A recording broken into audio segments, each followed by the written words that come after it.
El día de hoy vamos a analizar nuestro tercer examen trimestral de matemáticas. En este caso es el examen que ustedes acaban de hacer la semana pasada. Recuerden que el examen constaba de 21 preguntas. Entonces vamos a ir analizando cada una de ellas. La primera pregunta es, ¿cuál es la fórmula del teorema de Pitágoras? Pues es una pregunta sencilla donde sabemos que el teorema de Pitágoras es c cuadrada igual a cuadrada más b cuadrada. Siguiente pregunta. Tengo un triángulo rectángulo donde uno de sus lados es 10 centímetros y el otro lado es 4 centímetros. ¿Cuánto vale la hipotenusa?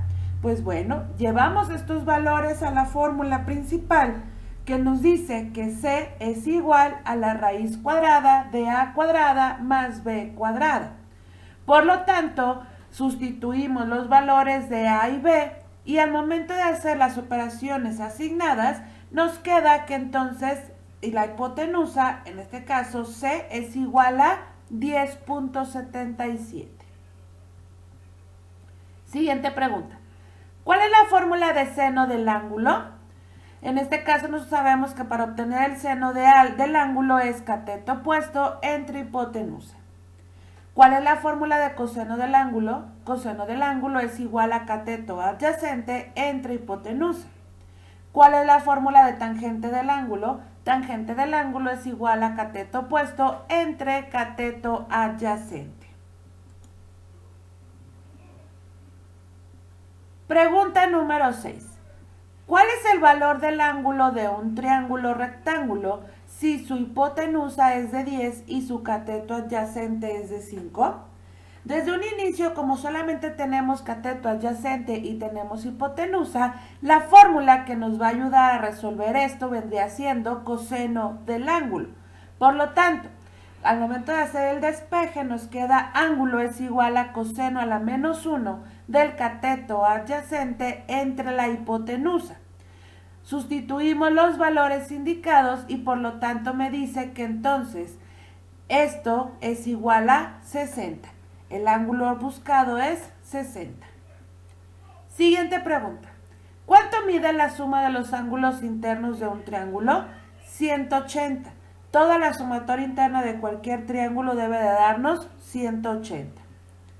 ¿Cuánto mide un ángulo recto? Este es un ángulo recto de 90 grados. ¿Cuáles son los ángulos notables? Son aquellos que se identifican con facilidad, como el de 90 grados, el de 180, 270 o 360. Ya que si todo esto lo llevamos a un círculo y le agregamos o le hacemos una cruz, que viene siendo mi plano cartesiano, en este caso yo sé que los puntos cardinales me van a ofrecer estos ángulos que son los ángulos notables, los que más fácil puedo identificar. Siguiente pregunta. Si tenemos un triángulo rectángulo, ¿es posible identificar su altura con el uso de funciones trigonométricas? Sí, porque en este caso podemos estar aplicando lo que vendría siendo la parte del cateto adyacente o el cateto opuesto dependiendo de la hipotenusa y los valores que tengamos con respecto a los ángulos que me esté dando el problema. ¿A qué nos referimos con razón de cambio? Esta razón de cambio se refiere a la medida en la cual una variable se modifica con relación a otra. Entonces esto es una razón de cambio porque estamos teniendo una modificación con respecto a algo.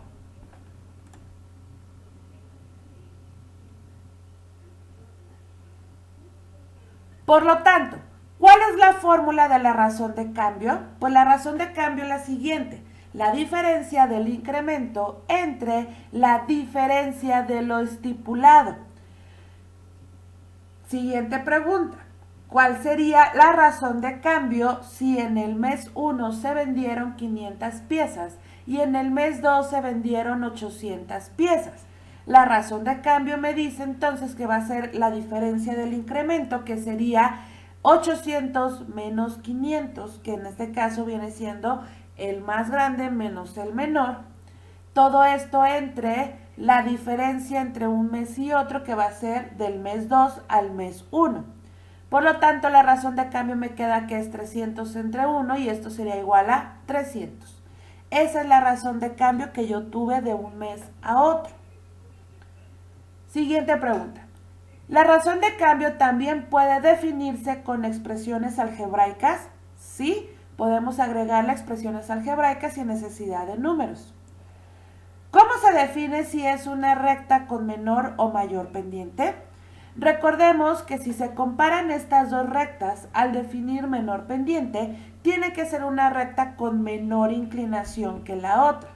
Mientras sea una mayor pendiente, la inclinación va a estar más elevada en comparación de la otra recta. Siguiente pregunta. ¿Cuál es el valor de la pendiente si tengo la siguiente ecuación? Y es igual a 4x más 3. Recordemos que para definir la pendiente tenemos que sería y es igual a mx más b. Por lo tanto, m es la pendiente, entonces el valor de la pendiente en esta ecuación es 4.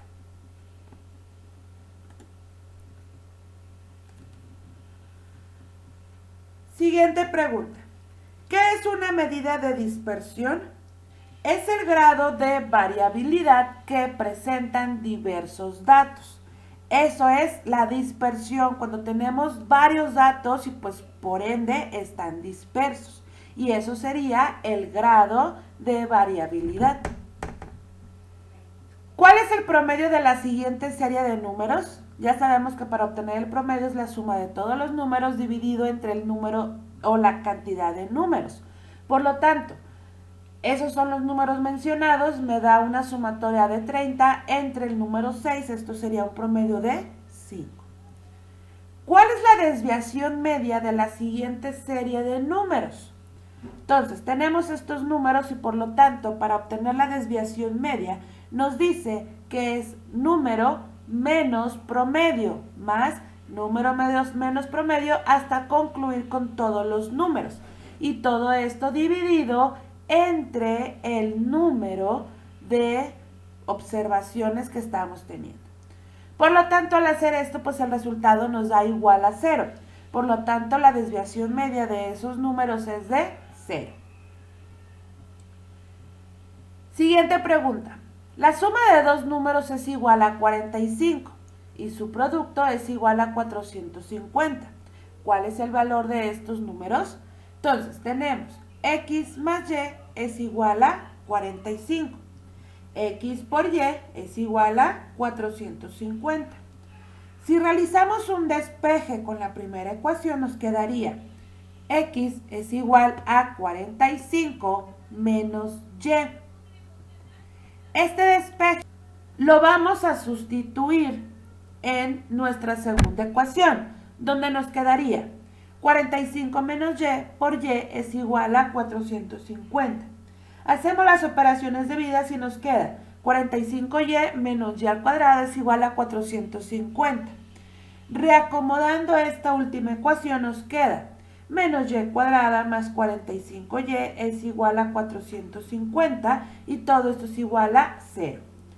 Esto llevándolo a la ecuación que ya conocemos, que es para obtener los valores de y, me da el primer valor donde y es igual a 30. Sustituyendo este valor de 30 en nuestra ecuación pasada, tendríamos entonces que x más 30 es igual a 45. Por lo tanto, x es igual a 45 menos 30, donde x es igual a 15. Última pregunta. ¿Cuál es el valor de y cuando x vale 8 en la siguiente ecuación? Ya tenemos el valor de x, por lo tanto lo único que tenemos que hacer es sustituir. Entonces me queda y es igual a 4 por 8 más 5. Entonces 4 por 8 es 32 más 5 me da 37.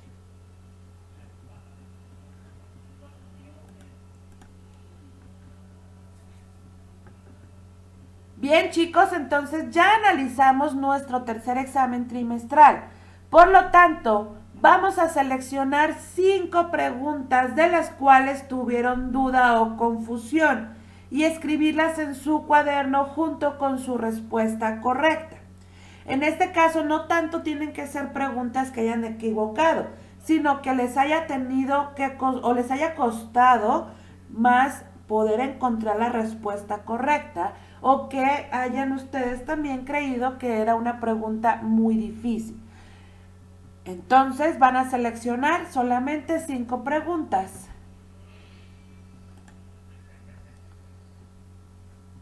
No se les olvide subir sus evidencias. Recuerden que deben de ser fotografías de muy buena calidad de su cuaderno Meraki de la actividad 66.